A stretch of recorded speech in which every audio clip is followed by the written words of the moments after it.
I've been attached with the feeling of now waking up with you by my side.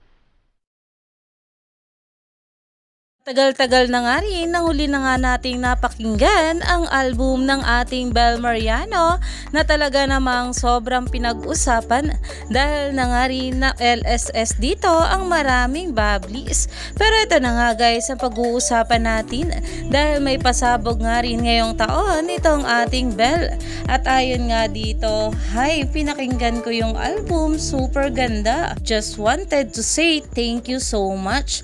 At talagang sabi nga rito ni Trisha Denise, I love her so much and will always look back to how we started. Dahil talaga namang itong ating Bel ay magkakaroon nga ng new album at super excited na nga ang maraming bubblies dito. At ayon pa nga guys dito, I've been yearning for new songs from singer Bel Mariano and now finally, the waiting game is about to end soon. Dahil talagang excited na nga ang maraming bula sa magiging new album ng ating Bel Mariano dahil sobrang miss na nga talaga nila ang singer Bel.